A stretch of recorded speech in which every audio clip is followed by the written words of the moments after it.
Hello বন্ধুরা, আসসালামু আলাইকুম। সাগর ডায়েরি চ্যানেলের পক্ষ থেকে আমি আশিক আছি আপনাদের সাথে।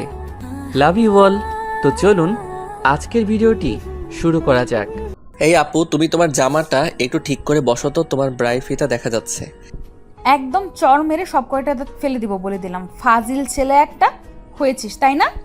আরে তুমি আমাকে মারছো কেন? আমি তো ভালো কথাই বললাম। দেখতে পাচ্ছ না এখানে পরিবারের সবাই বসে আছে? হ্যাঁ, আমি সেই জন্যই তো তোকে মারলাম। তুই আমাকে এইখানে এই কথাটা বললি কেন? আমার আড়ালে নিয়ে যেতে পারলি না? আমাকে আড়ালে নিয়ে যেতে পারলি না? তোর কি লজ্জা শরম কিছুই নেই? যাক বাবা, ভালো কথা বলতে গিয়েও আমাকে মার খেতে হলো। এখন আর কি করব? এই কথাটা বিড়বিড় করে বলতে বলতে নীল সেখান থেকে উঠে চলে গেল। নিজের রুমে গিয়ে ড্রেসিং টেবিলের আয়নার সামনে দাঁড়িয়ে নীল দেখতে পেল তার গালে হাতের 5টা আঙ্গুলের ছাপ স্পষ্ট হয়ে আছে। তখনই তার মা সেই রুমে আসলো আর এমন অবস্থা দেখে বলতে লাগলো, কে মেরেছে তোকে? কার এত বড় সাহস? 5টা আঙুলের ছাপ গালেতে স্পষ্ট বোঝা যাচ্ছে, বল আমাকে। না মা, সেরকম কিছুই হয়নি। আমি একটু বের হব, আমার বন্ধুর সঙ্গে এক জায়গায় যাওয়ার আছে। কথাটা বলেই নীল রুম থেকে বের হয়ে চলে যায়। তারপর রাতের বেলা বাড়িতে ফিরে আসে। সেদিন বাড়িতে আসতেই নীলা তার রুমে আসে আর তাকে বলে, সরি রে, তুই আমাকে ক্ষমা করে দিস। আসলে আমি তোকে এইভাবে মারতে চাইনি। তুই তো জানিস আমার বয়ফ্রেন্ডের সঙ্গে আমার ব্রেকআপ হয়ে গেছে, তাই মেজাজটা একটুও ভালো নেই। আই ডোন্ট মাইন্ড, তুমি এখন আসতে পারো। কেন রে? আমি এখানে থাকলে কোনো সমস্যা আছে নাকি? নাকি এখনই তোর গার্লফ্রেন্ড ফোন করবে?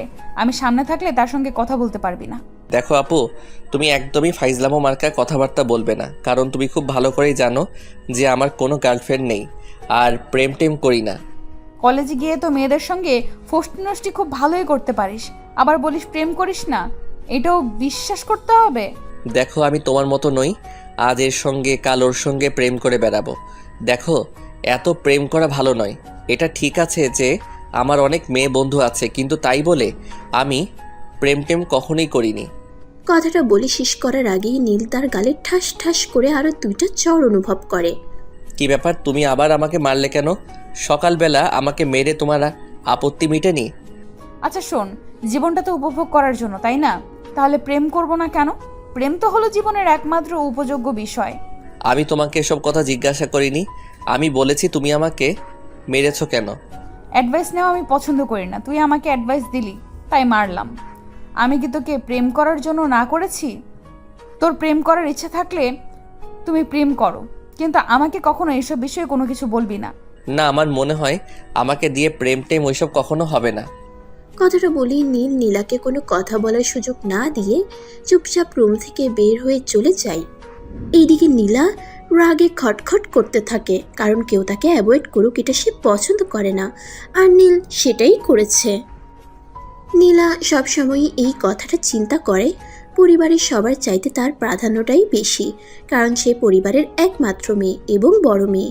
কিন্তু নীল কখনোই তাকে তেমন গুরুত্ব দেয় না, পাত্তাও দেয় না, সে তার মতো করেই চলে। এদিকে রাতের বেলা সবাই যখন একসঙ্গে রাতের খাবার খেতে বসলো, তখন নীলকে কোথাও দেখা যাচ্ছে না। সেটা দেখে নীলা নীলের মাকে জিজ্ঞাসা করে, ছোট মা, তোমার ছেলে কোথায়? তোমার ছেলেকে কোথাও দেখতে পাওয়া যাচ্ছে না কেন? সে কি রাতের খাবার খাবে না? সে আমি বলতে পারবো না বাপু। আমি তাকে অনেকক্ষণ খেতে আসার জন্য বলেছি, কিন্তু সে বলল খাবে না। কেন, কি হয়েছে? তোমার ছেলের শরীর খারাপ করেছে নাকি? তা জানি না, কিন্তু দেখলাম চুপচাপ বিছানায় শুয়ে আছে। তখন নীলা আর কোনো কথা না বলে চুপচাপ নিজের খাবারটা খেয়ে নেয়। আর খাওয়া শেষ হলে নীলের মাকে বলে নীলের জন্য খাবারটা প্লেটে সাজিয়ে দিতে। তখন নীলের মাও আর কোনো কিছু জিজ্ঞাসা না করেই নীলের জন্য খাবারটা প্লেটে সাজিয়ে দেয়। আর নীলা সে খাবারটা নিয়ে নীলের রুমে চলে যায়। দরজায় দাঁড়িয়ে থেকে অনেকক্ষণ ধরে নক করছে, কিন্তু নীল কোনোভাবেই দরজা খুলছে না। এই শেষবারের মতো বলছি, দরজা খুলবি নাকি লাথি মেরে দরজা ভেঙে দিব? তারপরও ভিতর থেকে কোনো সাড়া শব্দ পাওয়া গেল না। সেই জন্য নীলা চিৎকার করতে শুরু করে। আর তখনই বাড়ির সবাই এসে সেখানে উপস্থিত হয়। রুমের দরজা খোলার পর দেখা যায় নীল অজ্ঞান অবস্থায় বিছানায় পড়ে আছে। তখনই তাকে দ্রুত হসপিটালে এডমিট করা হয়। 2 দিন পর নীল সম্পূর্ণ সুস্থ হয় এবং তাকে বাড়িতে নিয়ে আসা হয়। সেদিন রাত্রিবেলা নীল তার রুমে শুয়েছিল। তখনই নীলা তার রুমে যায় আর বলে, কি ব্যাপার, কি হয়েছিল সেদিন তোর? কই, কিছুই হয়নি। আমি একদম সম্পূর্ণ ঠিক ছিলাম। তারপর কিভাবে কি হলো সেটা জানি না। তুই আমার দিকে একবার তাকাতো, আমার দিকে তাকিয়ে বল তোর কি হয়েছে। নীলার কথা শুনে নীল যেই না নীলার দিকে তাকাতে যাবে অমনি তার চক্ষু চড়ক গাছ, কারণ নীলা আজ একটা পাতলা টি শার্ট পরেছে, যার ফলস্বরূপ তার শরীরে বিভিন্ন অংশে স্পষ্ট বোঝা যাচ্ছে। আর সেই সঙ্গে সেই টি শার্টের গলাটা ছিল একটু বড়, যার কারণে তার বুকের ঠিক মাঝ বরাবর থাকা বাদামি রঙের তিলটা দেখা যাচ্ছিল, যার কারণে নীলের চোখ দুটো ওখানেই আটকে গিয়েছিল। কিন্তু সেটা নীলার চোখ এড়ালো না, সে বিষয়টা স্পষ্ট বুঝতে পারলো আর নীলকে বলল। কিরে তোর চোখ দুটো এখানে এসে আটকে গেল কেন? তখনই নীল তার মাথায় একটা থাপ্পড় মেরে চোখ দুটো সরিয়ে নিল আর বলতে লাগলো। সরি আপু, আসলেই তুমি অনেক সুন্দর, আর যার কারণে ছেলেরা তোমার সঙ্গে প্রেম করতে চায়। তুই প্রেম করতে পারিস না আমার সঙ্গে? আমাকে তোর পছন্দ নয়? আরে এসব তুমি কি বলছো? আমি তোমার সঙ্গে প্রেম করতে যাব কেন? তুমি তো আমার আপন চাচাতো বোন, আর বোনের সঙ্গে কখনো প্রেম করা যায় নাকি? কেন, এটা কোনো কথা হলো? এখন তো এসব প্রেম অহরহ হচ্ছে। তুই যদি আমার সঙ্গে প্রেম করিস তাহলে তো আর আমাকে কষ্ট করে পরিবারের সবার চোখ ফাঁকি দিয়ে বয়ফ্রেন্ডের সঙ্গে দেখা করতে যেতে হতো না। তোকে নিয়ে বের হলে তো কেউ কিছু বলার সাহসই পেত না। আপু, আমি বড় আম্মুর সঙ্গে আজকেই কথা বলবো, আর বলবো তোমাকে যত দ্রুত সম্ভব সাইকো স্পেশালিস্ট ডক্টর দেখাতে। কথাটি শেষ হতে না হতেই নীলা নীলের গলা চেপে ধরে। নীলের তখন নিঃশ্বাস নিতে কষ্ট হচ্ছিল, সে কাশছিল, কিন্তু নীলা তারপরও তার গলা ছাড়ছে না। তুই আমাকে সাইকো বললি তাই না? এক্ষুনি তোকে মেরে ফেলবো। তখনই নীলের মা নীলকে ওষুধ দেওয়ার জন্য ঘরে আসছিল, আর এটা দেখে নীলের মায়ের মাথা একদমই ঠিক ছিল না। টেনে নীলাকে সরিয়ে নিয়ে একটা থাপ্পড় মেরে বলেন। তোমার এত বড় সাহস কি করে হয় আমার ছেলের গায়ে হাত তোলার? মানছি তুমি পরিবারের বড় মেয়ে, তাই বলে তুমি এইভাবে আমার ছেলেকে মেরে ফেলার চেষ্টা করবে? আমার ছেলেকে সরিয়ে দিয়ে তুমি এই পরিবারের সমস্ত সম্পত্তি ভোগ করতে চাইছো, তাই না? নীলা নীলের গলা এতটাই শক্ত করে চেপে ধরেছিল যে নীলের তখন কথা বলতেও কষ্ট হচ্ছিল, কিন্তু তারপরও সে নিজেকে কোনো রকম সামলে নিয়ে তার মাকে বলে। মা, বিষয়টা ওরকম কিছুই নাই, তুমি একটু ঠান্ডা হও। তুমি প্লিজ এত উত্তেজিত হয়েও না। তোর মাকে সামলাও, তা না হলে কিন্তু খারাপ কিছু হয়ে যাবে। তুই যেটা বলেছিস সেটা আমি হজম করতে পারছি না। আর এখন আবার তোর মা আমার গায়ে হাত তুললো। আজ আসুক তোর মা বাড়িতে, আমি যদি সব কিছু না বলেছি। হ্যাঁ যাও, যা কিছু করতে পারো। আজ আমিও এর একটা হেস্তনেস্ত চাই। আমি আমার ছেলেকে নিয়ে এই বাড়িতে আর থাকবো না, বলে দিলাম। তোমার যেখানে খুশি তুমি সেইখানে চলে যেতে পারো, কিন্তু নীল আমাদের পরিবারের ছেলে, সে কোথাও যাবে না। আর ছোট আব্বু বাড়িতে আসার পরে তুমি সেটা বুঝতে পারবে। কথাটা বলতে বলতে নীলা সেখান থেকে চলে গেল। এদিকে নীলের মা তাকে বলতে লাগে। আজ আমি তোর বাবা বাড়িতে আসলে সব কিছুই বলবো। এই বাড়িতে আর আমি তোকে নিয়ে থাকবো না। মেয়েটার কত বড় সাহস, সে তোকে মেরে ফেলার চেষ্টা করেছে। যদি আমি সময় মতো এখানে না আসতাম তাহলে তো তোকে মেরেই ফেলতো। তখন নীল তার মাকে বোঝানোর চেষ্টা করে আসলে উনি যেটা দেখেছেন সেটা ভুল। নীলা আসলে সেরকম কোনো উদ্দেশ্য নিয়ে এখানে আসেনি। আসলে নীলা মেয়েটা একটু রাগী, কিন্তু অতটাও খারাপ নয়। কিন্তু সে তার মাকে এই বিষয়টা কোনোভাবেই বোঝাতে পারছে না, তাই তার মা তাকে আবারও বলতে থাকে। দেখ, আমি বয়সে বড় এবং আমি তোর মা, সেই কথা সবসময় মাথায় রাখবি। আমার সন্তানের কোথায় ভালো হয় সেটা আমি খুব ভালো করেই জানি। তখন নীল আর কোনো কথা না বলে চুপ হয়ে গেল, কারণ সে ভালোভাবেই বুঝতে পেরেছে এখন তার মাকে যাই কিছু বলা হোক না কেন, কিন্তু তিনি সেটা বুঝবেন না। এদিকে রাতের বেলা যখন নীলের বাবা বাড়িতে আসলো, তখনই তো নীলের মা নীলের বাবাকে সব কিছু বলে। আর সব কিছু শুনে নীলের বাবা বলে। দেখো, নীলাকে আমি খুব ভালো করে চিনি, আমার মনে হয় না নীলা এমন কাজ করতে পারে। তোমার দেখাই ভুল আছে। তার মানে তুমি আমার কোনো কথাই শুনবে না তার মানে? আচ্ছা ঠিক আছে, তবে তোমাকে আমি একটা কথা বলে দিচ্ছি, আমার ছেলের যদি কোনো কিছু হয় তাহলে কিন্তু আমি তোমাকে ছাড়বো না। আচ্ছা ঠিক আছে, সেটা না হয় সময় হলে দেখা যাবে। এখন আমার মাথাটা খেয়েও না, আমাকে একা থাকতে দাও। সারাদিন অফিস করে এসেছি, বুঝতে পেরেছো? নীলের মা তাকে নীলার বাবাকে কিছু বলতে না পেরে সোজা রুম থেকে বের হয়ে বাইরে চলে যান। এরপর কাটতে লাগলো বেশ কয়েকদিন। সেদিন নীল কলেজে যাবে বলে রেডি হচ্ছে, তখনই নীলা সেখানে আসে। এই নীল, আমাদের ড্রাইভারের শরীর খারাপ, সে আমায় আজ দিয়ে আসতে পারবে না। তুই একটু তোর সঙ্গে আমায় নিয়ে যাস তো। সে না পারলে তুমি অন্য কোনো গাড়ি নিয়ে চলে যাওয়ার বন্দোবস্ত করো, কিন্তু আমি তোমাকে দিয়ে আসতে পারবো না। কেন রে ভাই, কি সমস্যা, কি হয়েছে? তুই আমাকে দিয়ে আসতে পারবি না কেন? আমি তোমাকে কেন দিয়ে আসতে পারবো না সেটা আমার চাইতে তুমি খুব ভালো করে জানো। আমি তোমার ভালো করতে চাইলেও তোমার খারাপ হবে, তাই বিপদ থেকে দূরে থাকাই ভালো। কি বললি তুই? আমি তোর কথা বুঝতে পারলাম না। বিপদ থেকে দূরে থাকা ভালো মানে? তুই কি আমাকে বিপদ বলছিস নাকি? তখন নীল কোনো রকমে কথাটা ঘুরিয়ে নিল। সে বলল, না, আমি তোমাকে বিপদ বলতে যাব কেন? যাই হোক, এখন আমার সময় নেই তোমার সঙ্গে কথা বলার, আমি আসছি। নীলা কিছু বলতে চাইছিল, কিন্তু সে আর সেই সুযোগটা পেল না। তার আগেই নীল সেখান থেকে বের হয়ে চলে গেল। এদিকে নীলা ড্রয়িং রুমে এসে চেঁচামেচি করতে শুরু করে। এটা দেখে নীলের মা সেখানে উপস্থিত হয় আর বলতে থাকে, এই মেয়ে, এটা বাড়ি নাকি অন্য কিছু? তুমি এখানে ষাঁড়ের মতো চেঁচামেচি করতেছো কেন? আমার যা ইচ্ছা আমি তাই করব, কিন্তু সেই বিষয়ে তোর কাছে কোনো কৈফিয়ত দেব না। তাই তুমি আমার কাছে কৈফিয়ত চাইতে এসো না। তোমার এত বড় সাহস, তুমি আমার সঙ্গে এইভাবে কথা বলছো? ঠিক আছে, আজ আসুক নীলের বাবা বাড়িতে, তারপরে দেখবো তোমায়। হ্যাঁ যাও না, তোমার যা ইচ্ছে তুমি তাই করো। বলতে বলতে নীলা সেখান থেকে বের হয়ে চলে যায় আর বাসার সামনে দাঁড়িয়ে অপেক্ষা করে থাকে রিক্সার জন্য। বেশ কিছুক্ষণ দাঁড়িয়ে থাকার পর সে একটা রিক্সা পায়। তারপরে সে রিক্সা করে ভার্সিটিতে চলে যায়। সেদিন বিকালবেলা যখন নীল বাসায় আসে, তখনই নীলা তার রুমে যায়। খুব ফুটানি হয়েছে না তোর? কি বলতে এসেছো সরাসরি বলো। তোমার এত ঘুরিয়ে পেঁচিয়ে কথা শোনার আমার সময় নেই। কেন, বাইরে গার্লফ্রেন্ড অপেক্ষা করছে নাকি যে গার্লফ্রেন্ডের সঙ্গে দেখা করতে যাবি?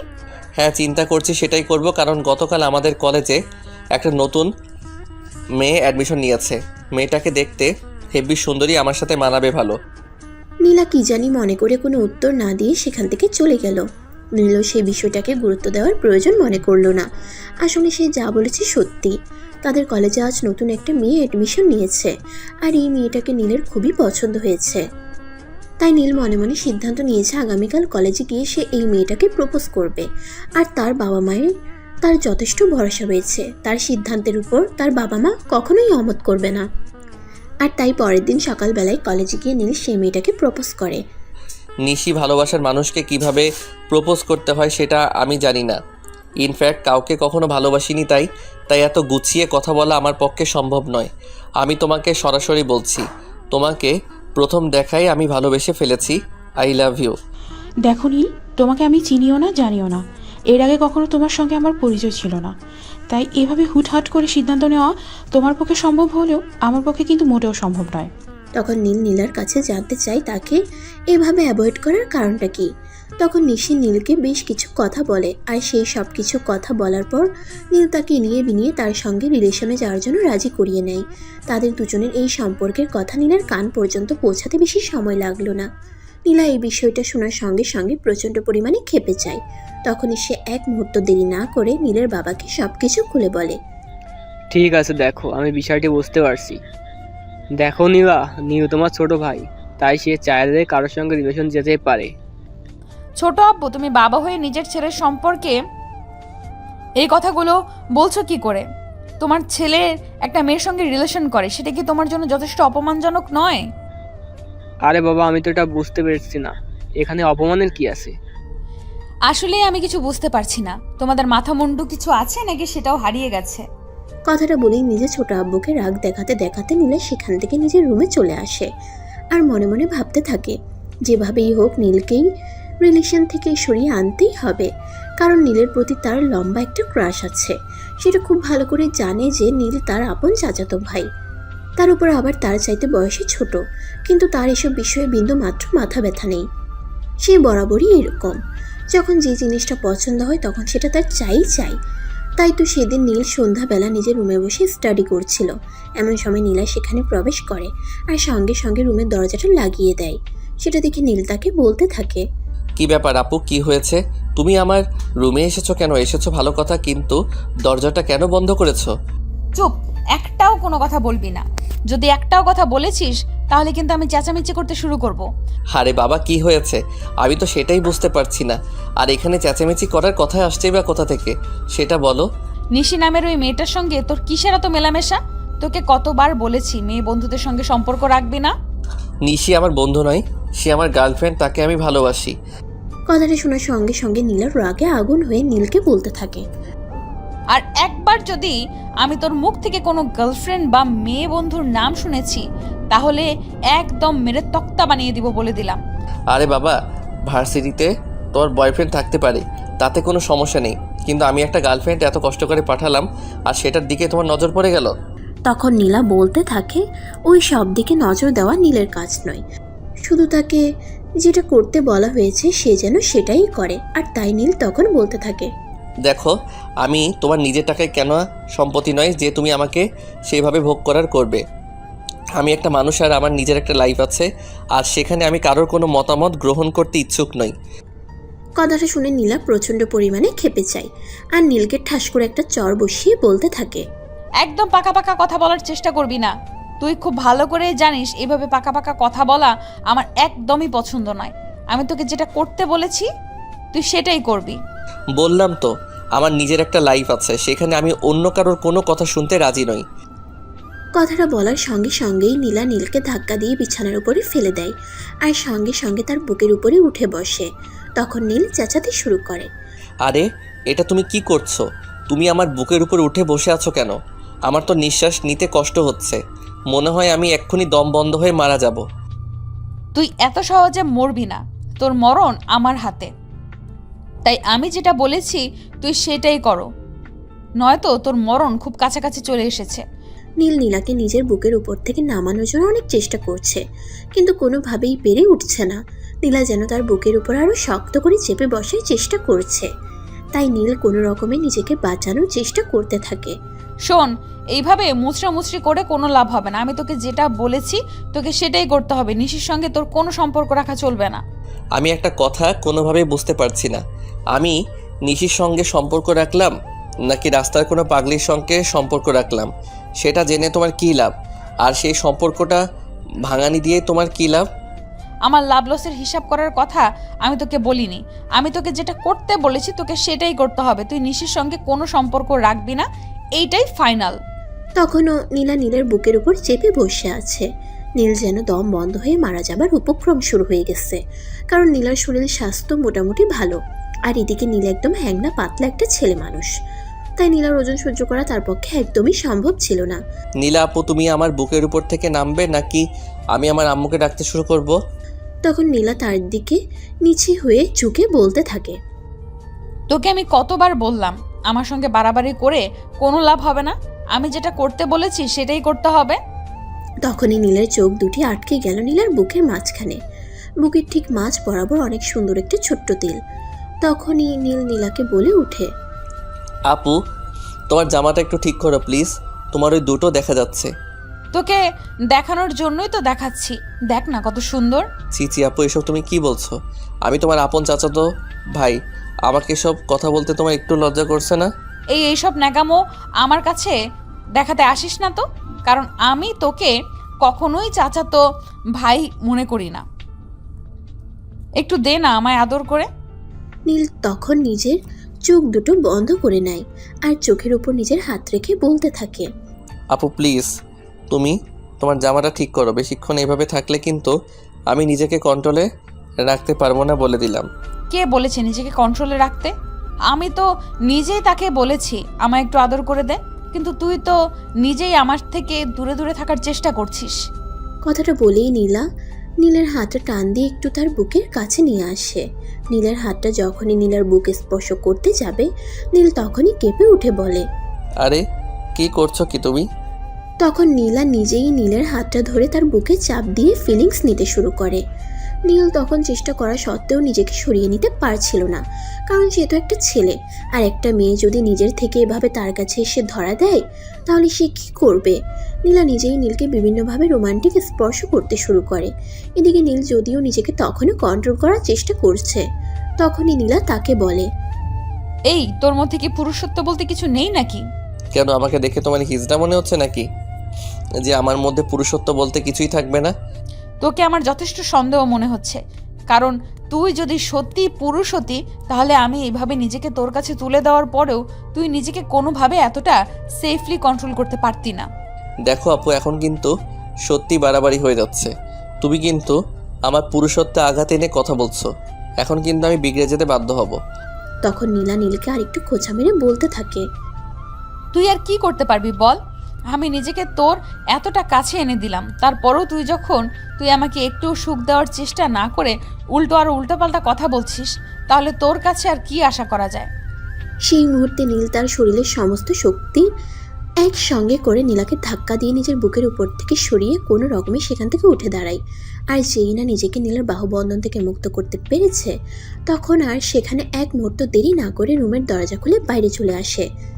সে নিচে আর এক মুহূর্ত না থেকে সোজা ছাদে চলে আসে। ছাদের এক পাশে নীল দাঁড়িয়ে ছিল, আর ঠিক কিছুক্ষণের মধ্যেই নীলার সেখানে আগমন হয়। কিরে, রুম থেকে এভাবে পালিয়ে চলে আসলি কেন? তুমি আমার এখানে কি করতে এসেছো? তোমাকে আর কত বলবো তুমি আমার থেকে নিজেকে দূরে রাখার চেষ্টা করো। আমি তো তোর থেকে নিজেকে দূরে রাখতে চাই না, আমি তো তোর কাছাকাছি থাকতে চাই। তুই কেন সেটা বুঝতে পারছিস না? যেখানে তুমি এটা খুব ভালোভাবেই জানো যে তুমি আমার আপন চাচাতো বোন, তারপর আমার চাইতে বয়সে বড়। সবচাইতে গুরুত্বপূর্ণ, তুমি খুব ভালো করে জানো আমি একটা মেয়ের সঙ্গে রিলেশনে আছি। তখন নীলা বলতে থাকে যেভাবেই হোক ওই মেয়ের সঙ্গে সম্পর্ক নষ্ট করতেই হবে নীলকে। তা না হলে নীলা যেভাবে পারে ওই মেয়ের থেকে নীলকে আলাদা করে নেবেই। আর সেই কথা শুনে নীল বলে, তুমি কেন এরকম করছো আমি সেটাই বুঝতে পারছি না। আমি একটা মেয়ের সঙ্গে সম্পর্কে আছি, আর এটাতে তোমার কি এত সমস্যা? বললাম না আমি তোকে আমার করে পেতে চাই, সেখানে আর কারোর উপস্থিতি থাকুক সেটা আমি চাই না। বললাম না আমি তোকে আমার করে পেতে চাই, সেখানে অন্য কারোর উপস্থিতি থাকুক সেটা আমি কখনোই চাই না। আমার মনে হয় তোমার মাথাটা এবার সত্যি সত্যিই গেছে। তুমি কি বলছো সেটা হয়তো তুমি নিজেই জানো না। আমি তোমার আপন চাচাতো ভাই হই, সেটা তুমি একদমই ভুলে গেছো। কথাটা বলতে দেরি হলো, কিন্তু নীলের গালে ঠাস করে দুটা বসিয়ে দিতে দেরি হলো না। নীল তো বেচারি একদম কেঁদে দেওয়ার মতো অবস্থা। সে কি করবে কিছুই ভেবে পাচ্ছে না। কথা বলতে গেলেই মার খাচ্ছে। এটা কি জাস্ট পসিবল? তখন নীল নীলাকে কাঁদো কাঁদো কণ্ঠে বলতে লাগে, তুমি কথায় কথায় এভাবে আমাকে মারছো কেন? আমি তো সেটাই বুঝতে পারছি না। আমি কি এমন অপরাধ করলাম যার কারণে তুমি কথাটা বলার আগেই আমায় মারছো? তুই আমার সহজ কথাটা বুঝতে পারছিস না। তোকে তো বলেছি ওই নিশি নামের মেয়েটার সঙ্গে তোর সম্পর্ক রাখা চলবে না। She is my love and on of the part of my life. তাই তোমাকে বুঝতে হবে বিষয়টা। ওই মেয়ের মধ্যে কি এমন আছে যেটা আমার মধ্যে নেই? তখন নীল বলতে থাকে, চাচাতো বোন আর প্রেমিকা এই দুটো শব্দের মধ্যে আকাশ পাতাল তফাৎ রয়েছে।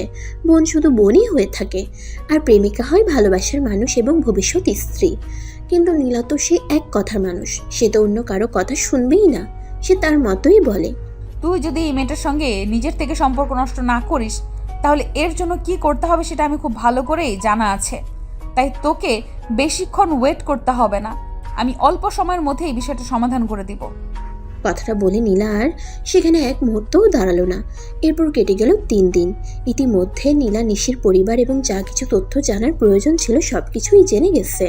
আজ সে নীলকে বাসা থেকে বেরোনোর সময় বলে, আজকের পর আর নিশি বলতে কোনো শব্দ থাকবে না তোর জীবনে, এটা তুই কনফার্ম হয়ে নে। She is real love for my life. তুমি যাই কিছু করো না কেন তাকে আমার জীবন থেকে সরাতে পারবে না, কারণ সে আমায় অনেক বিশ্বাস করে আর ভালোবাসে। হ্যাঁ, আমিও তো সেটাই বলতে চাইছি। আমিও দেখে নিতে চাই তোদের ভালোবাসার কত জোর আছে, যেখানে আমার ভালোবাসার কোনো মূল্য নেই। অতঃপর নীলা বাসা থেকে বের হয়ে সোজা নিশির ঠিকানায় চলে যায়। নিশি তখন কলেজে যাওয়ার জন্য তৈরি হচ্ছিল। এমন সময় কলিং বেলের আওয়াজ শুনে নিশি এসে দরজাটা খুলে দেয়। আর দরজা খুলে দেখে নীলা দাঁড়িয়ে আছে, কিন্তু সে নীলাকে চিনত না, তাই বলে, কে আপনি? কাকে চান? আমি যদি খুব একটা ভুল না করে থাকি তাহলে আপনি নিশি, তাই না? হ্যাঁ, আপনি ঠিক ধরতে পেরেছেন, কিন্তু আমি তো আপনাকে চিনলাম না। ইনফ্যাক্ট আজকের আগে আপনাকে কখনো দেখেছি বলেও মনে হয় না। Please tell me yourself. আমি নীলা, অ্যান্ড নীলের একমাত্র ভালোবাসা। হ্যাঁ, তো আপনি আমার কাছে বলতে এসেছেন কেন? তোর কথা শুনে সত্যি আমি অবাক না হয়ে পারছি না। যেখানে আমি বললাম আমি তোমার বয়ফ্রেন্ড নীলের একমাত্র ভালোবাসা, তারপরেও তুমি এই কথা বলছো। কথাটা শুনেই নিশির পায়ের নিচ থেকে যেন মাটি সরে যাওয়ার মতো অবস্থা। কিন্তু তারপরেও সে নিজেকে কোনো রকমে কন্ট্রোল করে নীলাকে বলে, আপু, আপনি এসব কি বলছেন? আপনার মাথা ঠিক আছে তো? আপনাকে তো দেখে মনে হচ্ছে না আপনি আমাদের বয়সী হন।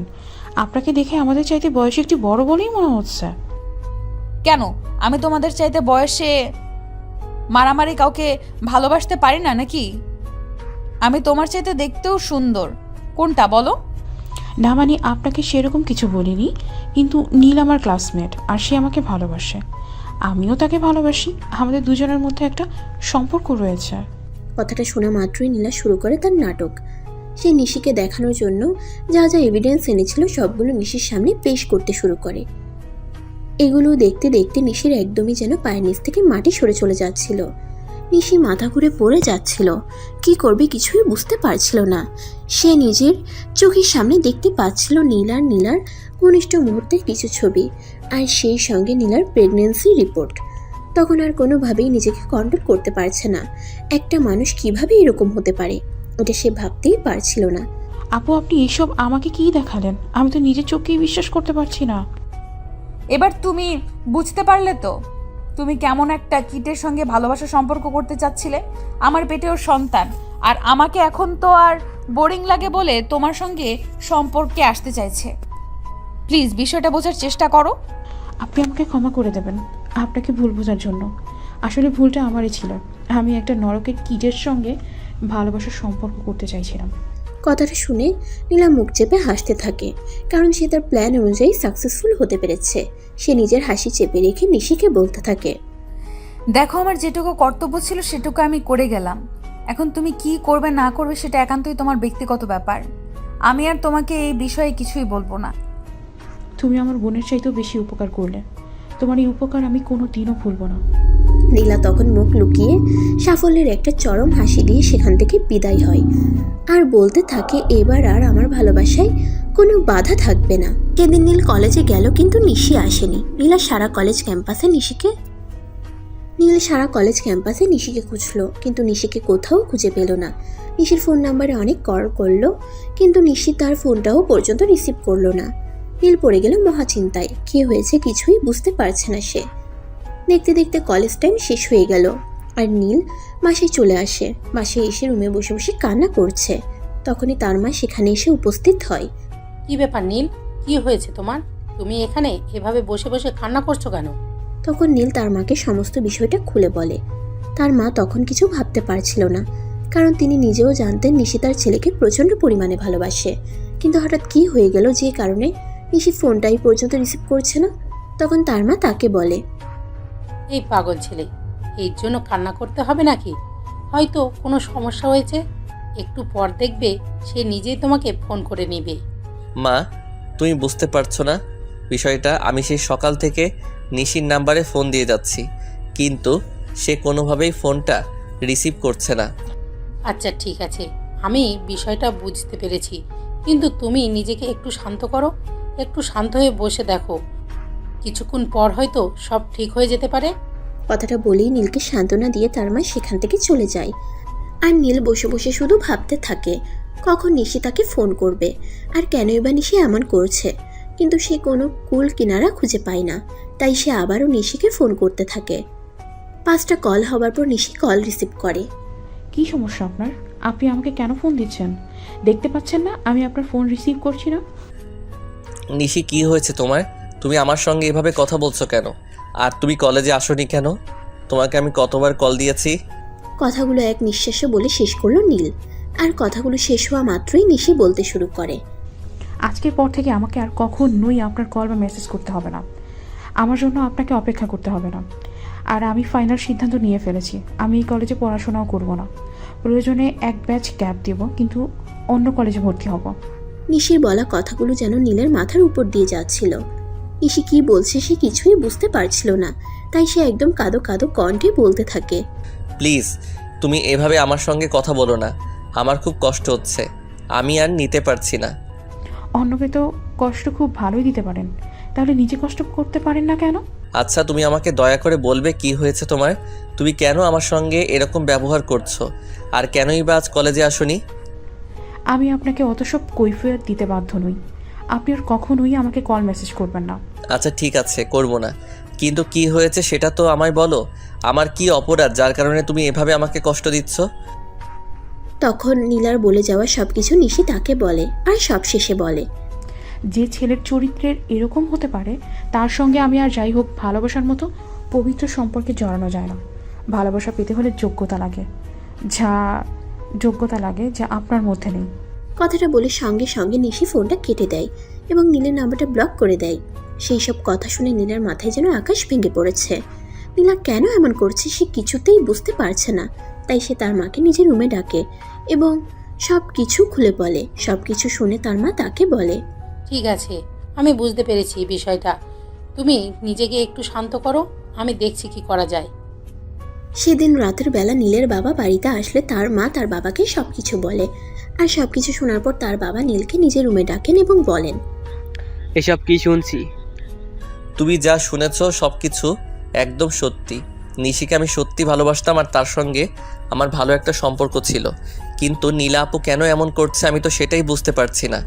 আমার ভালোবাসায় তার ক্ষতি কি? তখন নীলের বাবা নীলকে বলে, তুমি নিজেকে একটু শান্ত করো। এই বিষয়টা আর ব্যক্তিগত নেই, পারিবারিক হয়ে গেছে। তাই পরিবারের সবার সঙ্গে আলোচনা করে সিদ্ধান্ত নিতে হবে। অতঃপর নীল নিজের রুমে চলে যায় আর তার বাবা পরিবারের সবার সাথে বিষয়টা শেয়ার করে। আর সবাই বিষয়টা শোনার পর নীলাকে ডেকে নেয় সবার সামনে। কি ব্যাপার, কারোর কোনো সমস্যা হয়েছে নাকি? সবাই এখানে কেন? প্রশ্নটা তো আমাদের করার কথা, কারণ তোমার জন্য সবাইকে এভাবে একত্রিত হতে হবে, এটা তো আমাদের কল্পনাও তো ছিল না। কি বলবে তাড়াতাড়ি বলে ফেলো তো, আমার হাতে এতই সময় নেই। নীলা, তোমার কি মনে হচ্ছে না তুমি একটু বেশি বেয়াদব হয়ে যাচ্ছ? গুরুজনদের সাথে এভাবে বেয়াদবি করে কথা বলতে হয় না। এই শিক্ষা কি আমরা তোমায় দেইনি? ঠিক আছে, আই এম সরি ছোট আব্বু, কিন্তু কি হয়েছে? কেন তোমরা সবাই এইখানে, আর আমাকে এবার কেন ডাকলে? তখন নীলের বাবা সবটা বলে আর সবকিছু শুনে নীলা বলে, তোমরা যা শুনেছ একদমই সত্যি। আমি নীলকে ভালোবাসি, আর ওকে আমি অনেকবার এই বিষয়টা বোঝানোর চেষ্টা করেছি, কিন্তু সে আমার কথার কোনো তোয়াক্কা না করে ওই মেয়েটার সঙ্গে সম্পর্কে যাবার সাহস দেখিয়েছে। আমি কি করে বসে বসে আঙুল চুষবো নাকি? কথাটা শুনে নীলের বাবা নীলের দিকে তাকায় আর তারপর নীলকে বলে, তুমি যেহেতু এই বিষয়টা জানতে, তাহলে এতদিন আমাদের সঙ্গে বিষয়টা শেয়ার করোনি কেন? বাবা, আমি তো আপুকে সবটা বলেছি যে আমি অন্য একজনকে ভালোবাসি।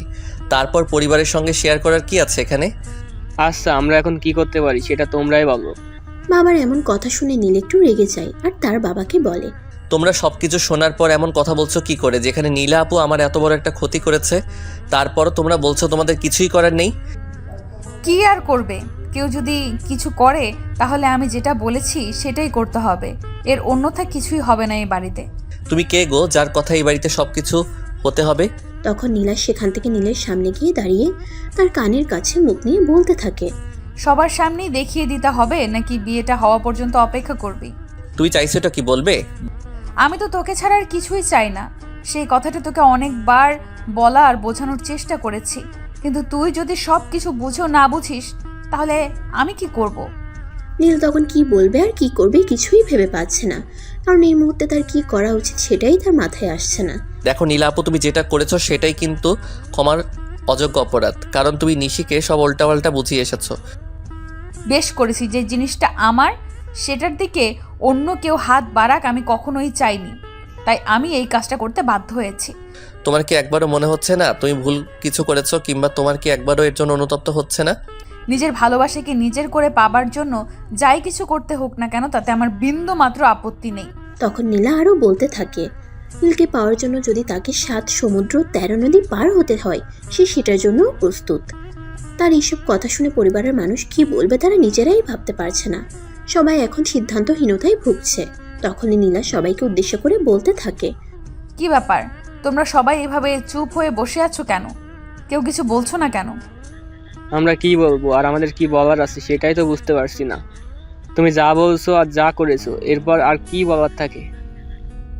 দেখো, কাউকে ভালোবাসা অপরাধ নয়, আর ভালোবাসাকে পাওয়ার জন্য যাই কিছু করতে হোক সেটা অপরাধ নয়, তাই আমি সেরকম কোনো অপরাধ করেছি বলে আমার মনে হচ্ছে না। তারপর সবাই মিলে বেশ কিছুক্ষণ সময় নিয়ে চিন্তা করতে থাকলো এখন কি করা যায়।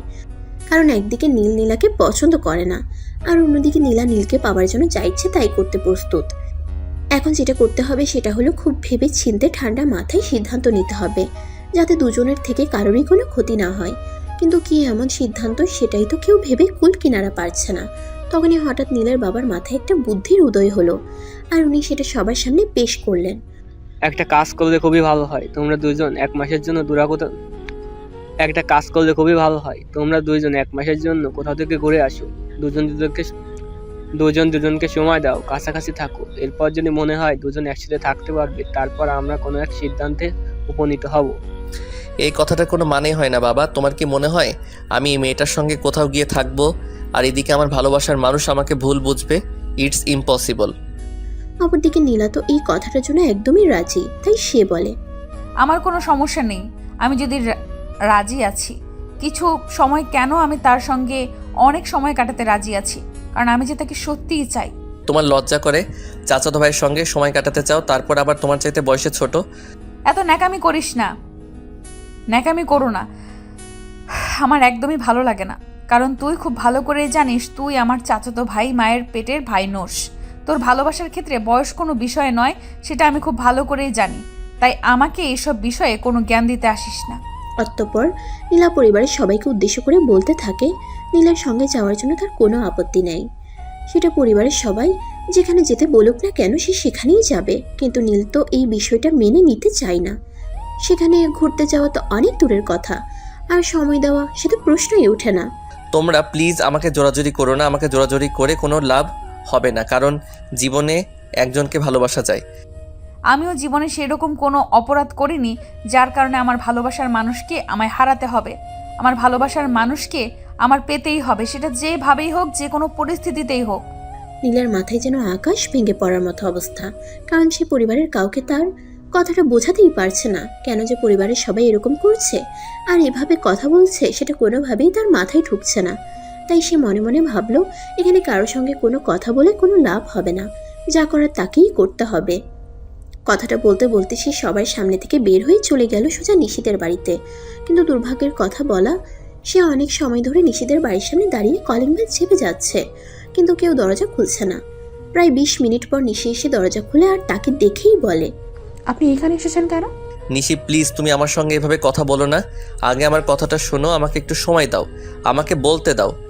কি বলবেন আপনি? আমি তো আপনার কাছ থেকে কোনো কথাই শুনতে চাই না। আপনি চুপচাপ এখান থেকে বের হয়ে যান। আমি চাই না এই মুহূর্তে আমার বাড়িতে কোনো কেওয়াজ তৈরি হোক।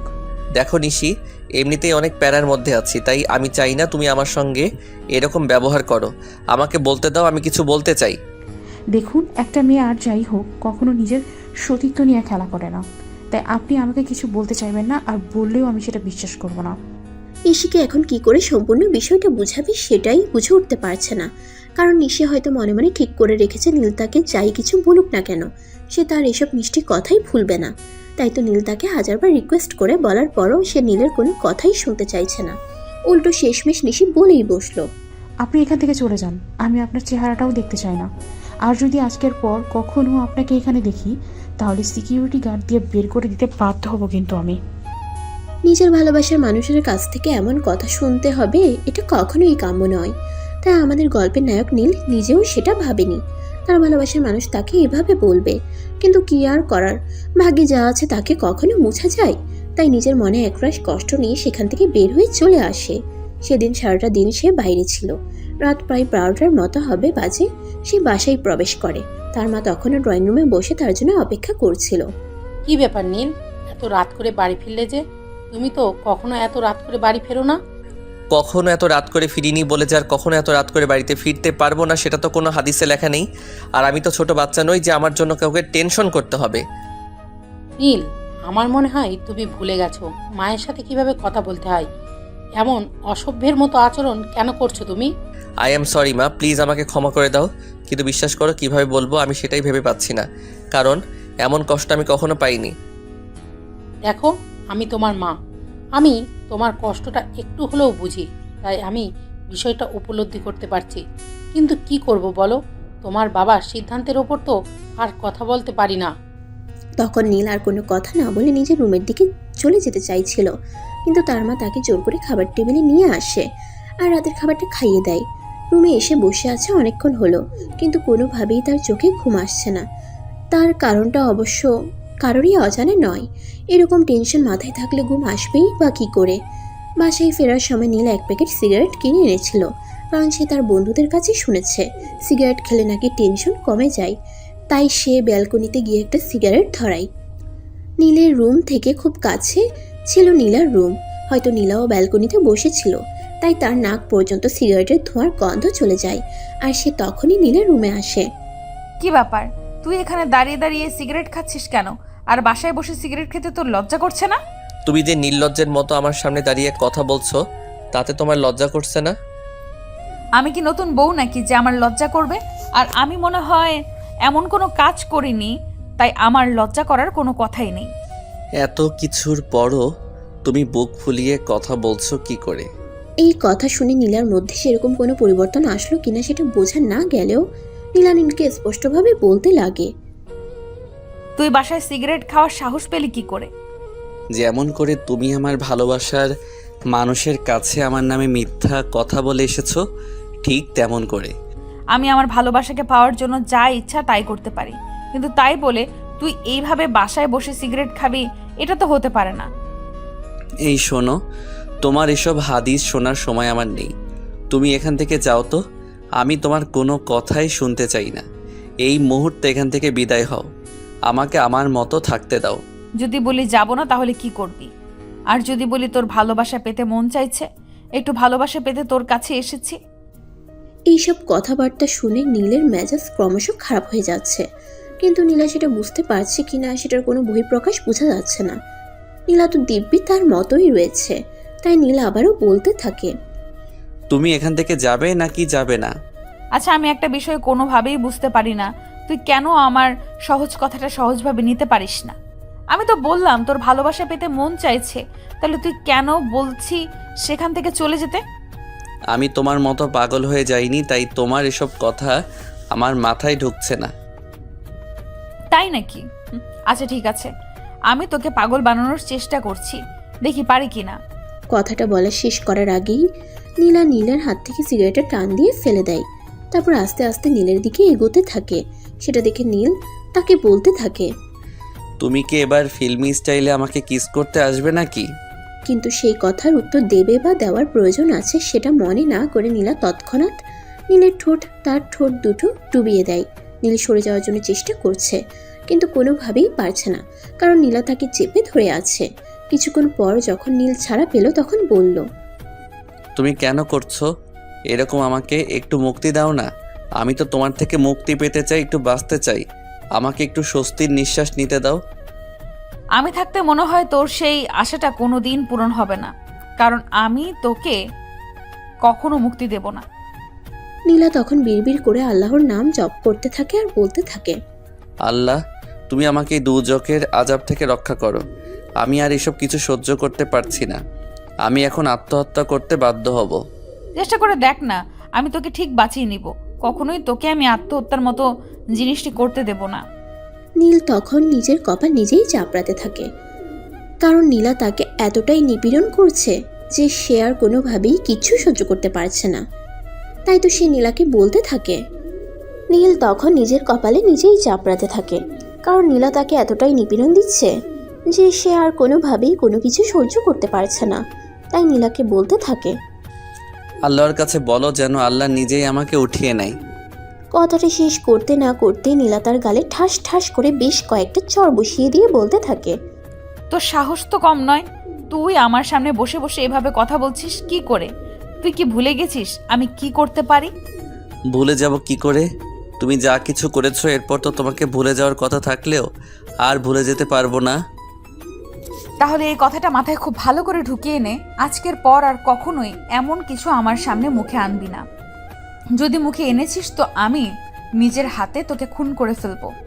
শেয়ার, তুমি আমাকে নতুন করে কি মারবে? আমি তো মরেই গেছি, কারণ আমার জীবন থেকে ভালোবাসাই হারিয়ে গেছে। আর ভালোবাসাবিহীন জীবন মৃত্যুর চেয়ে ভয়াবহ। বলতে বলতে নিজের হাত থেকে সিগারেটটা ব্যালকনি থেকে বাইরে ফেলে দিয়ে নিজের রুমে চলে আসে আর বিছানায় বসে বালিশে মুখ লুকিয়ে কাঁদতে থাকে। তখন নীলা তার পাশে এসে বসে আর তার মাথায় হাত বুলাতে বুলাতে বলে, প্লিজ তুই এমন করিস না, তুই কাঁদলে আমার কলেজায় আঘাত লাগে। তোমাকে আমি শেষবারের মতো রিকোয়েস্ট করে বলছি, তুমি আমার সামনে থেকে চলে যাও। আমি তোমাকে আর সহ্য করতে পারছি না। তখন নীলা নিজেও কি যেন মনে করে নীলের রুম থেকে বের হয়ে নিজের রুমে চলে যায় আর ঘুমিয়ে পড়ে। এরপর চলে গেল আরও একটা দিন। সেদিন নীল সারাদিন রুমের দরজা বন্ধ করেছিল। তারপর তার মা তাকে অনেকবার ডাকতে এসেছিল, কিন্তু সে তার মায়ের ডাকে সাড়া দেয়নি, এমনকি রুম থেকে একটা বারের জন্যও বের হয়নি। বাড়ির সবাই চিন্তা করছিল নীল আবার উল্টাপাল্টা কিছু করে বসেনি তো। সেদিন নীলা নিজেও রুম থেকে বের হয়নি, কিন্তু এই কথাটা তার কান পর্যন্ত পৌঁছাতে দেরি হলো। রুম থেকে দৌড়ে বের হয়ে আসতে দেরি হলো না। সে নীলের রুমের দরজার সামনে দাঁড়িয়ে একটানা দরজায় নক করতেই থাকে। প্রায় 1 ঘন্টা পর নীল রুমের দরজা খুলে। তোমরা কি আমাকে একটু শান্তি মতো একা থাকতেও দেবে, নাকি শুরু করেছো তোমরা এসব? তোমরা কথাটা শেষ হওয়ার আগেই নীলা তাকে টান দিয়ে বুকের সঙ্গে জড়িয়ে নিয়ে বলতে থাকে, তুই সারাদিন রুমের দরজা বন্ধ করে আছিস কেন? কথাটা শুনে তো আমার কলিজাটা একদম শুকিয়ে যাচ্ছিল। আমি একা থাকতে চাই, আমাকে ছেড়ে দাও প্লিজ। নীলা তখনও নীলকে জড়িয়ে ধরে আছে পরিবারের সকলের সামনে। তাই নীল নিজেকে ছাড়ানোর জন্য প্রাণপণ চেষ্টা চালিয়ে যাচ্ছে। নীলা নীলকে ছাড়ছেই না। সে যেন আরও শক্ত করে নীলকে জড়িয়ে ধরছে, যেন কেউ এখনই তার কাছ থেকে নীলকে কেড়ে নেবে। এই, তুমি ছাড়বে আমাকে? এখানে পরিবারের সবাই রয়েছে, সবাই আমাদের দিকে তাকিয়ে আছে। তোমার কি একটু লজ্জা করছে না? না, আমার লজ্জা করছে না, কারণ আমি তোকে সারা দিন দেখতে পাইনি। তারপর আবার যখন শুনলাম তুই রুম থেকে বের হচ্ছিস না, তখন আমার মাথায় একদমই ঠিক ছিল না। যখন দুজনের মাঝে এইসব কিছু নিয়ে কথাবার্তা হচ্ছিল, তখন পরিবারের সবাই সেখান থেকে চলে যায়। তারপর দুজনে সেখানে কথা বলতে থাকে। আচ্ছা, তুই আমাকে কবে বুঝবি সেটা বলতো। তোমাকে বোঝার কোনো ইচ্ছে আমার নেই, তুমি এক্ষুনি এখান থেকে চলে যাও। কথাটা বলে নীল নীলাকে ধাক্কা দিয়ে সেখান থেকে সরিয়ে দেয়, আর সঙ্গে সঙ্গে রুমের দরজাটা আবারও বন্ধ করে ফেলে, আর রুমে বসে একা একা শুয়ে থাকে। এদিকে নীলা নিজের রুমে গিয়ে কান্না করতে থাকে। কেন নীল তার সঙ্গে এরকম করছে সে এটা কোনোভাবেই মেনে নিতে পারছে না। এভাবে দেখতে দেখতে আরও 2টা দিন কেটে গেল। পরিবারের সকল মানুষ দুশ্চিন্তায় পড়ে গেছে। কি করবে তারা কিছুই ভেবে পাচ্ছে না। ইতিমধ্যে তারা এমন অবস্থায় কোনো সিদ্ধান্ত নিতে পারছে না। কোন সিদ্ধান্তটা নিলে তাদের জন্য ভালো হবে কোনোভাবেই ভেবে পাচ্ছে না কিছু। তাই সেদিন নীলের বাবা মা নীলের সঙ্গে কথা বলতে গেলে, নীল, তুমি কি ভাবছো? তুমি কোন বিষয়ের কথা বলছো সেটা ক্লিয়ার করে বলো। আজ 5 দিন ধরে কলেজ যাচ্ছি না, সেটা নাকি অন্য কিছু? আমি নীলার কথা বলছি। তুমি এই বিষয়ে কি ভেবেছো? বাবা, আমার সিদ্ধান্ত আমি তোমাদেরকে জানিয়ে দিয়েছি। এখন আর নতুন করে আমার কাছে জিজ্ঞাসা করার মতো কিছুই থাকে না। সো এই বিষয়ে কথা বলে লাভ হবে না। কিন্তু দেখো, তোমাকেও তো একটা কথা ভাবতে হবে। নীলা আমাদের পরিবারের মেয়ে, তার সম্পর্কে আমরা সবাই খুব ভালো করেই জানি। সে যখন কিছু একটা চায়, যতক্ষণ পর্যন্ত সেই জিনিসটা তার না হয় ততক্ষণ পর্যন্ত সে কিন্তু কাউকে নিস্তার দেয় না। আচ্ছা, তোমরা পরের মেয়ের জন্য নিজের ছেলের জীবনটাকে এভাবে অতিষ্ঠ করছো কেন বলো তো? আমরা কিছুই করছি না বা কিছুই করতে চাইছি না। আমরা শুধু বলছি এমন কিছু করো না যেটা দুজনের জন্যই ক্ষতিকারক হয়ে দাঁড়ায়। আমরা শুধু এটাই বলতে চাইছি, যা করবে ভেবেচিন্তে করবে। তখনই নীলের মা নীলকে অনেক রিকোয়েস্ট করে বলতে থাকে নীলার বিষয়টা একটু ভেবে দেখবার জন্য। তখন নীল বলে, তোমরা আমার বাবা মা নাকি শত্রু? আমি তো সেটাই বুঝতে পারছি না। মানুষ আগে নিজের সন্তানের ভালো দিকটা চিন্তা করে, তারপর অন্য কিছু নিয়ে চিন্তা করে, কিন্তু তোমরা তো তার বিপরীত করছো। না বাবা, আমরা কিছুই বিপরীত করছি না। যেটা হতে পারে বা শুধু সেটাই বলছি। তখন নীলের বাবা তাকে বোঝাতে থাকে নীলা তার পছন্দের জিনিসটা না পেলে অনেকটাই হিংস্র হয়ে যায়। আর নীলের ক্ষেত্রেও যদি সেরকমটা করে তাহলে হয়তো সে নীলের অনেক বড় একটা ক্ষতি করে দিতে পারে। কিন্তু নীল সেই সব কিছুতে ভয় পায় না। তাই সে বলে, তোমরা যদি সেই রকম কিছু নিয়ে ভয় পেয়ে থাকো তাহলে আমি বলবো আমি এই বাড়ি ছেড়ে চলে যাব, যেখানে নীলা আপুর কোনো অস্তিত্ব থাকবে না। তাহলে তো আমাকে বলতেই হবে, তুমি এখনও সেই ছোটই রয়ে গেছো। তোমার মধ্যে জ্ঞান বুদ্ধি বলতে কোনো কিছুই উদয় হয়নি। তখন নীলের মা আরও বলতে থাকে, এই শহরে কারোর ঠিকানা খুঁজে বের করা কঠিন কোনো কাজ নয়। নীল যেখানেই থাক না কেন, নীলার যদি মনে জেদ উঠে তাহলে সে যেখান থেকেই পাক খুঁজে বের করে তার ক্ষতি করবেই। তাই নীলের বাবা মা তাকে অনেক করে বুঝিয়ে বলে, তোমার ভালোর জন্যই বলছি, তুমি নীলাকে অ্যাকসেপ্ট করে নাও। তোমরা আমার কোন ভালোটার কথা বলছো? আমি কিন্তু সত্যি বুঝতেই পারছি না। নীলাপুকে অ্যাকসেপ্ট করলে আমার কোন ভালোটা হবে? দেখো, আমি তোমার বাবা, আমি এত কিছু বুঝি না। জাস্ট এইটুকু তোমাকে বলতে চাই, তুমি নীলাকে মেনে নিবে এবং আগামীকাল তাকে নিয়ে এক জায়গায় ঘুরতে যাবে। সেখানে তোমরা 1 মাস থাকবে। 1 মাস থাকার পর যদি তোমাদের দুজনের মনে হয় যে তোমরা দুজন সারা জীবন একসাথে থাকতে পারবে, তাহলে তোমাদের একসঙ্গে রাখার সিদ্ধান্ত আমরা নিব। আর যদি না পারো তাহলে হয়তো আমাদের অন্য কিছু ভেবে দেখতে হবে। তাহলে এখনই সেটা করো, কারণ আমি এই মেয়ের সঙ্গে আর যাই হোক একসঙ্গে থাকতে পারবো না। কিন্তু তার বাবা মার কথায় কোনো পাত্তা না দিয়ে তাকে বলে আগামীকালকে তাকে 1 মাসের জন্য নীলাকে নিয়ে বাইরে যেতে হবে। কি আর করা, বেচারি নীলা একদম নিরুপায় হয়ে পড়েছে, তার হাতে আর কিছুই করার নেই। এখন তার বাবা মা তাকে যেটা বলেছে সেটাই করতে হবে, তাই সে বাধ্য হয়ে রাজি হয়। পরের দিন সকাল হতে না হতেই নীলা একদম ব্যাগপত্র গুছিয়ে রেডি হয়ে বসে আছে কখন নীল তাকে নিয়ে বের হবে। কিন্তু এদিকে নীল রুমের মধ্যে বসে বসে কান্না করছে। তখনই নীলার মা সেই রুমে আসে। কি ব্যাপার নীল, কি হয়েছে? তুমি এভাবে বসে বসে কান্না করছো কেন? প্লিজ বড় মা, তুমি আমাকে বাঁচাও। আমি তোমার মেয়েকে নিয়ে থাকতে পারবো না। তাছাড়া তোমার মেয়ে আমার আপন চাচাতো বোন। আমি যদি তাকে বিয়ে করি, সমাজের মানুষ আমায় কি বলবে? দেখো বাবা, আমি তো এই বিষয়ে কিছু বলতে পারবো না, সেটা তুমি খুব ভালো করেই জানো। কারণ তুমি তো জানোই আমার মেয়ে সম্পর্কে। আমার মেয়ে কখনোই আমার কোনো কথা শোনে না। নীলের যেন তখন চিৎকার করে কান্না করতে ইচ্ছে করছিল, কিন্তু কি করবে, কিছুই তো করার নেই, সবই ভাগ্যের পরিহাস। তাই সে বাধ্য হয়ে রেডি হয়ে নিল, আর তার মা তার কাপড় চোপড় সব গুছিয়ে দিল। যাওয়ার সময় তার বাবা তার হাতে মোটা অঙ্কের একটা টাকার বান্ডেল ধরিয়ে দিয়ে বলল, এটা নিয়ে যাও, তোমাদের যেভাবে ইচ্ছে সেভাবে এনজয় করো। আর যদি টাকার প্রয়োজন হয় তাহলে একবার শুধু আমায় ফোন করো, যত টাকা লাগবে আমি পাঠিয়ে দিব। বাবা, আমি তোমাদেরকে এখনো রিকোয়েস্ট করে বলছি, প্লিজ তোমরা তোমাদের সিদ্ধান্ত থেকে পিছপা হও। তুই হাসি মুখে সবার থেকে বিদায় নিবি, নাকি বিদায় নেওয়ার সময় আরো 2-4টা খাওয়ার ইচ্ছে রয়েছে তোর? নীল তখন একদম নিরুপায়, তার কিছু বলার বা করার কোনোটাই নেই। বাধ্য হয়ে সবার থেকে বিদায় নিয়ে সে নীলাকে নিয়ে বাসা থেকে বের হয়। কোথায় যাবে কিছুই জানে না, গাড়িতে চুপচাপ বসে আছে।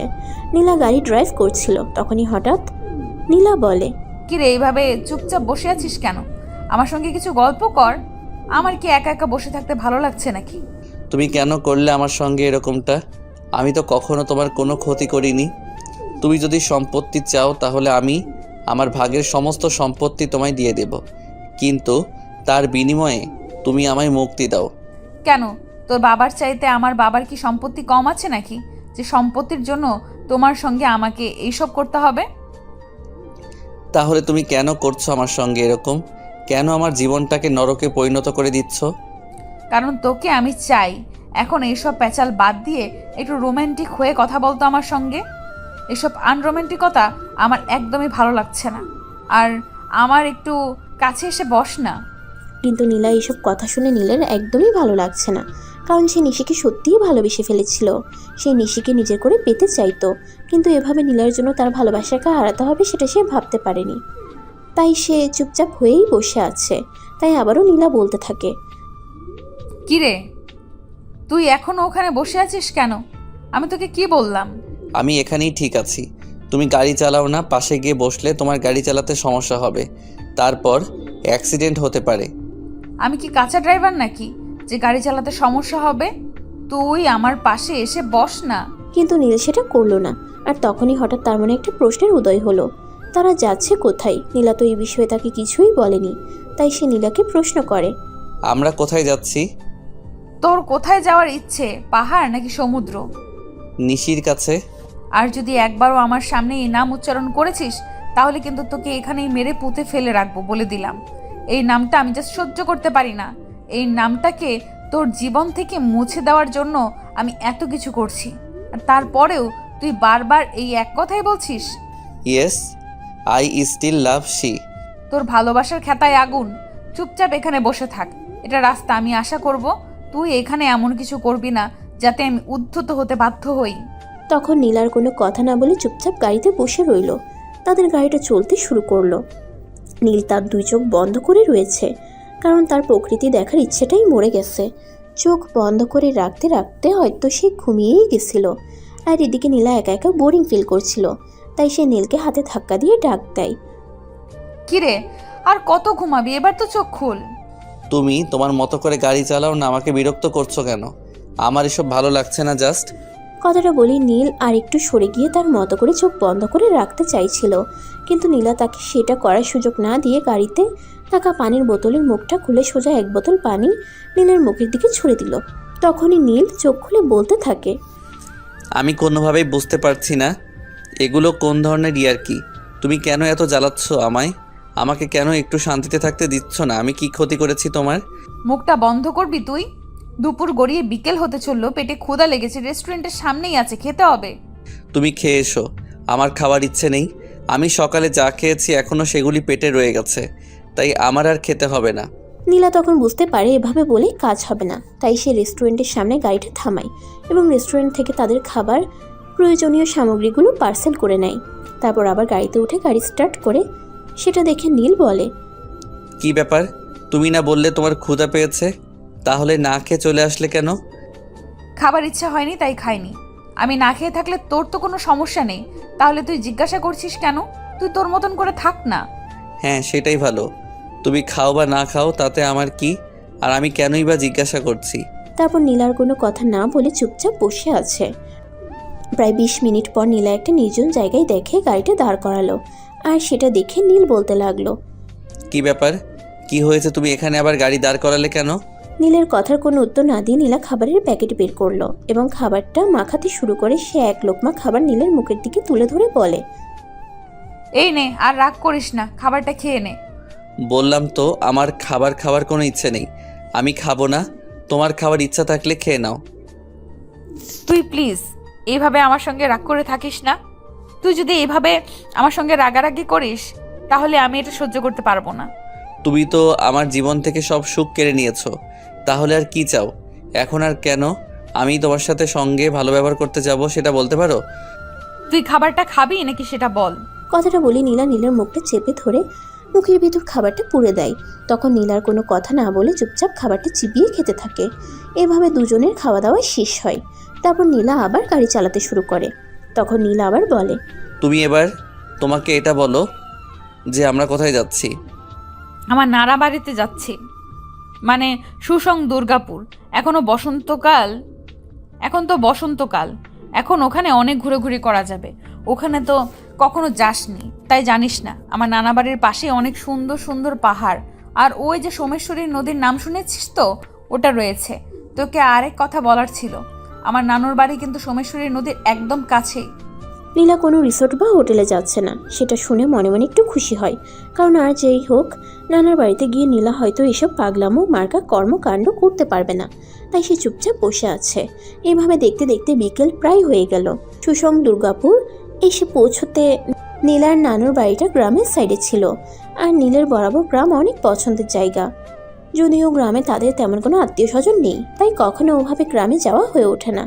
এই কি রে, এইভাবে ধ্যানমগ্ন হয়ে বসে বসে কি ভাবছিস? ওই যে সামনেই আমার নানা বাড়ি দেখা যাচ্ছে। কই না তো, কিছুই ভাবছিলাম না। যাই হোক, অবশেষে রাস্তা শেষ হতে চলেছে সেটা জেনে খুব খুশি হলাম। কেন, এতক্ষণ কি তুই আমার সঙ্গে বসে থাকতে বোরিং ফিল করছিলি নাকি? যদিও এই কথাটা একদমই সত্য যে নীল তার সাথে বসে থাকতে খুবই বোরিং ফিল করছিল, কিন্তু এই কথাটা কোনোভাবেই মুখে প্রকাশ করা যাবে না। কারণ এই কথাটা হয়তো এখন মুখে প্রকাশ করলেই নীলা অনেকটা ক্ষেপে যাবে, আর ক্ষেপে গিয়ে সে যা ইচ্ছে তাই করে ফেলতে পারে। তাই নীল কথাটাকে ঘুরিয়ে দিয়ে বলল, আর না, সেরকম কোনো বিষয় নেই। আসলে তুমি তো জানোই যে আমি জার্নি করতে একদমই পছন্দ করি না, তাই আর কি। যাই হোক, দেখতে দেখতে নীলার নানার বাড়ির সামনে এসে গাড়িটা দাঁড়ালো। গ্রামের বাড়ি কিন্তু দেখতে বেশ ঝাঁকঝমকপূর্ণ, বেশ সুন্দর করে পরিপাটি সাজানো গোছানো। দেখলে কেউ বলতেই পারবে না এটা গ্রামের বাড়ি। বাড়ির সামনে দাঁড়াতেই বেশ কিছু ছোট ছোট বাচ্চারা এসে দৌড়ে নীলা আপুকে জড়িয়ে ধরে আর বিভিন্ন কথা বলতে থাকে। আর এদিকে দেখতে দেখতেই নীলা আপুর নানু সেখানে এসে উপস্থিত হয়। তখন নীল ওনাকে সালাম দেয়, কারণ নীল ওনাকে এর আগেও অনেকবার দেখেছেন, তাই ওনাকে দেখে চিনে ফেলেছেন। আসসালামু আলাইকুম নানু, কেমন আছেন? ওয়ালাইকুম আসসালাম ভাই, আলহামদুলিল্লাহ ভালো আছি। তোমার শরীরের কি অবস্থা? আর নীলার কাছে শুনছি তুমি আজ আমাদের এখানে আসছো, সেটা শোনার পর থেকেই আমি তোমাদের জন্য অপেক্ষা করছি। তখন নীল একটু দুষ্টুমি হাসি হেসে বলে, কেন নানা ভাই বাড়িতে নেই নাকি? নানা ভাই এখন আর আগের মতো তোমার খেয়াল রাখতে পারছে না? দূর, এসব ছাড়ো। আসলে তুমি তো খুব ভালো করেই জানো আমার একটা মাত্র মেয়ে, আর তার একটা মাত্র মেয়ে সন্তান। আমার কোনো নাতি নেই, তাই তোমাকে আমি আমার নিজের নাতির মতো স্নেহ করি।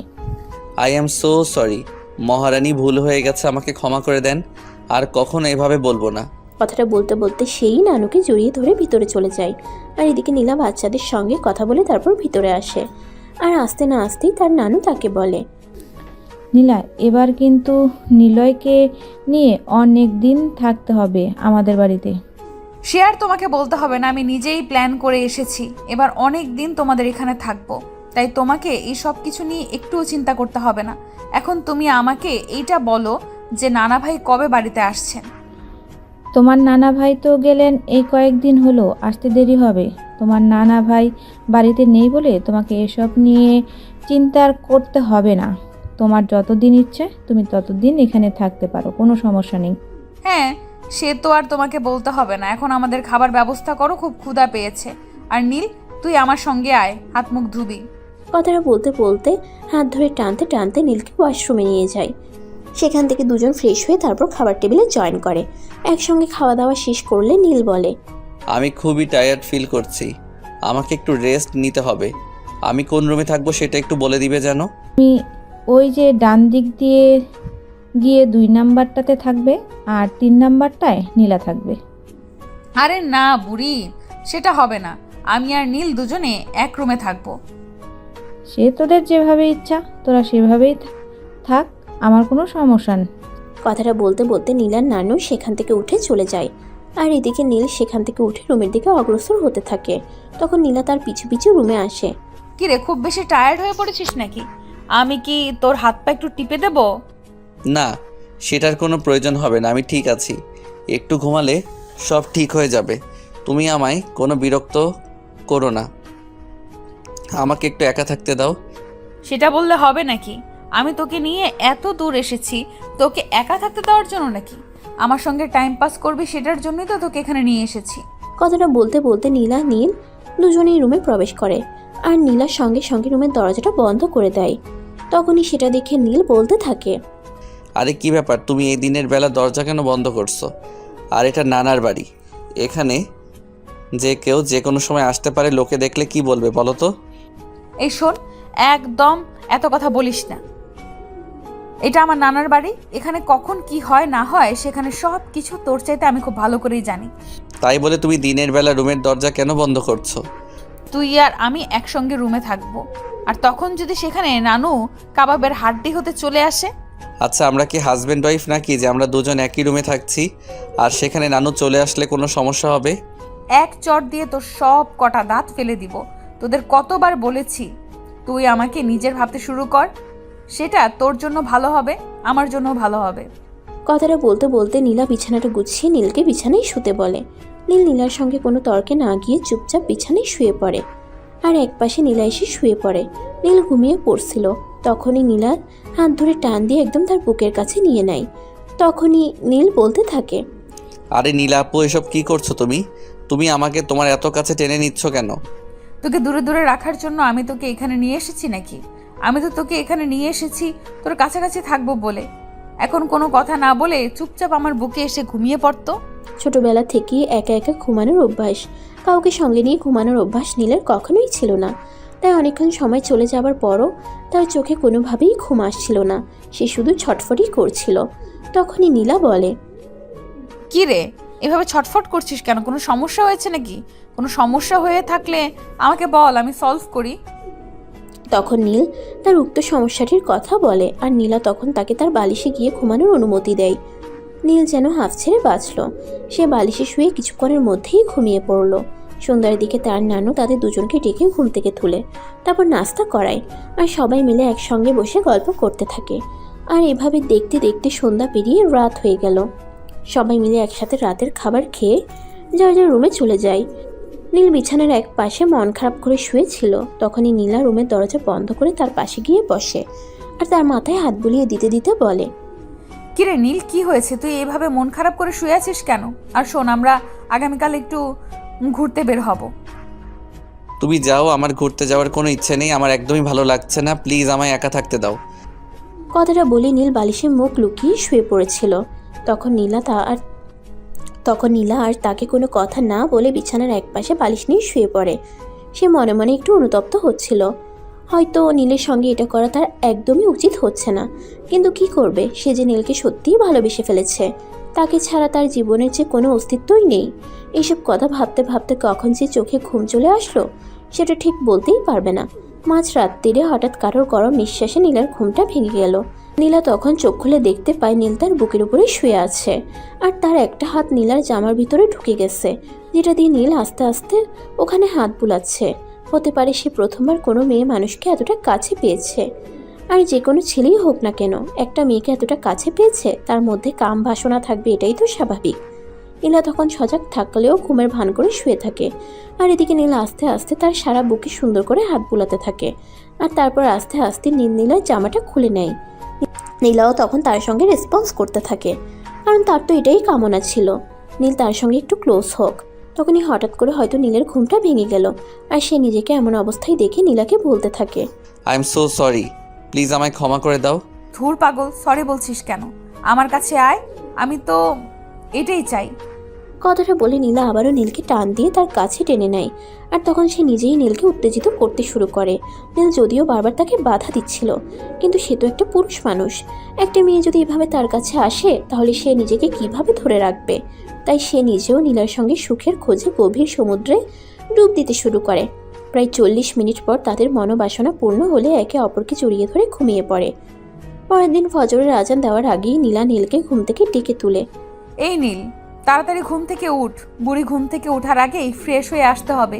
বুড়ি যদি এইসব কিছু জানতে পারে তাহলে হাসাহাসি করবে। কি বলছো তুমি? আমি তো কিছুই বুঝতে পারছি না। হাসাহাসি কেন করবে? আমরা কি এমন করলাম?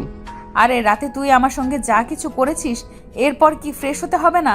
আর এটা যদি বুড়ির সামনে গিয়ে করি তাহলে বুড়ি আমাদের দুজনকে নিয়ে হাসাহাসি করবে, সেটা তুই জানিস। আসলে মূল কথা হলো নীল এটাই জানে না যে সে যেটা করে যে তারপর গোসল করতে হয়। তাই নীলা তাকে সম্পূর্ণ বিষয়টা বুঝিয়ে বলে, এবং তার নানু ঘুম থেকে ওঠার আগেই দুজনে ফ্রেশ হয়ে চলে আসে রুমে। সকালবেলা যখন নীলার নানু দুজনকে নাস্তার টেবিলে ডাকছিল, তখন নীলার চুলগুলো ভেজা দেখে তার নানু বলে, কিরে, আমি তো সবেমাত্র তোদের দুজনকে ঘুম থেকে ডেকে তুললাম, কিন্তু তোর চুলগুলো ভিজা কেন?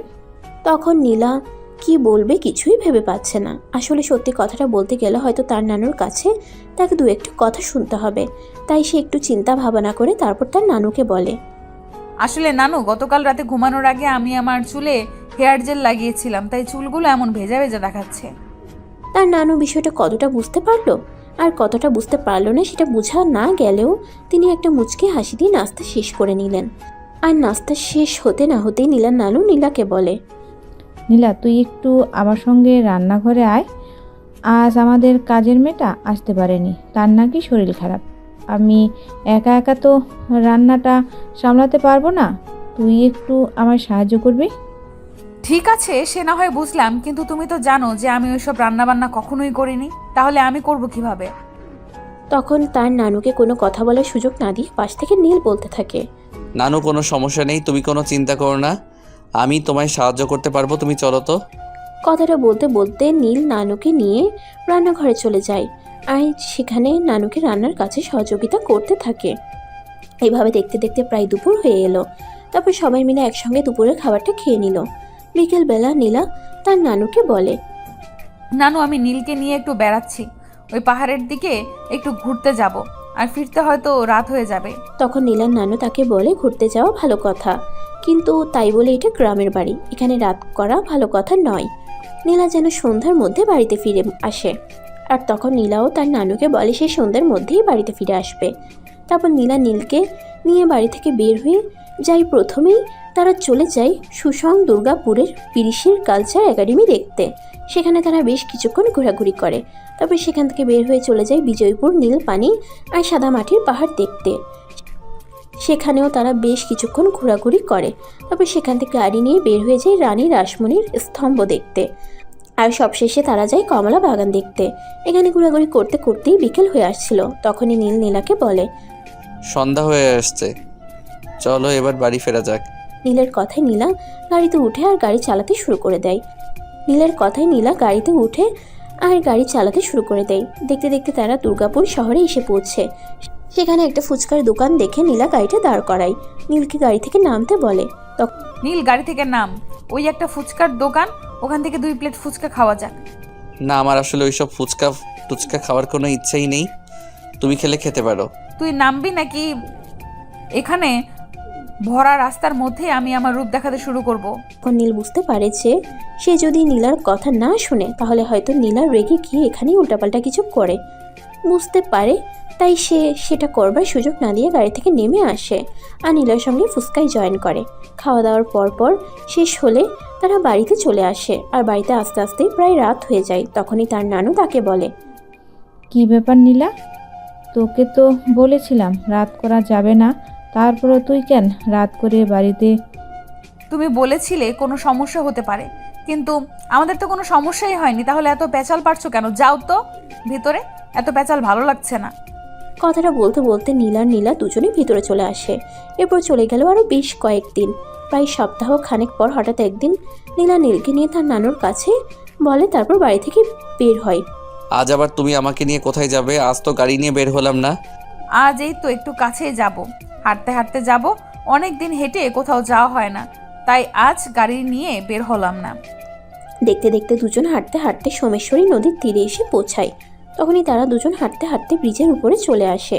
তখনই নদীতে মোটামুটি পানি ছিল, আর যেদিকে একটু টান জায়গা ছিল সেদিকে অনেকগুলো বালু তোলার মেশিন কাজ করছিল। নীল এই প্রথমবার বালু তোলার মেশিন দেখেছে, তাই সে একটু বেশি আনন্দিত হচ্ছে। তখনই নীলা তাকে প্রশ্ন করে। কথাটা বলতে না বলতেই পাশ থেকে নীলা বলে ওঠে, কিরে, এবার তুই কি সিদ্ধান্ত নিয়েছিস? আমার সঙ্গে থাকবি নাকি থাকবি না? আচ্ছা, তুমি কেন আমার সঙ্গে এরকম করছো বলো তো? তুমি নিজের সুখে যেটা করেছো সেটা তো চরম অন্যায়, তারপর আবার আমার সঙ্গে এরকম কেন করছো? আমি তোকে যেটা জিজ্ঞেস করেছি তাই সেটার উত্তর দে। আমি তোর কাছ থেকে আর কোনো কথা শুনতে চাইছি না, আমি আমার কথার উত্তর শুধুমাত্র চাই। আমি তোমার সঙ্গে থাকবো না, কারণ তোমার সঙ্গে থাকা যায় না। কথাটা বলতে না বলতেই পাশ থেকে নীলা বলে ওঠে, তাই নাকি? আচ্ছা ঠিক আছে, যখন আমি তোর ভালোবাসা পাবোই না তখন আমি আর নিজেকে বাঁচিয়ে রাখার চেষ্টা করতে চাই না। আমি আজই এবং এক্ষুনি নিজেকে শেষ করে দিব। আর এসব তুমি কি বলছো? তোমার কি মাথা খারাপ হয়ে গেছে নাকি? তুমি আমাকে পাবে না বলে নিজেকে শেষ করে দেবে কেন? কিন্তু নীলা সেই কথাটা শেষ হবার অপেক্ষা না করেই ব্রিজের উপর থেকে সোজা নদীতে ঝাঁপ দেয়। সেটা দেখে নীলা ঠিক থাকতে পারছে না, সে চিৎকার করতে শুরু করে আর তার চিৎকারে আশেপাশের মানুষজন এসে জড়ো হয় আর তাকে জিজ্ঞাসা করতে থাকে কি হয়েছে। তখন সে তাদেরকে সবটা খুলে বলে, কিন্তু তাদের তো আর কিছুই করার ছিল না।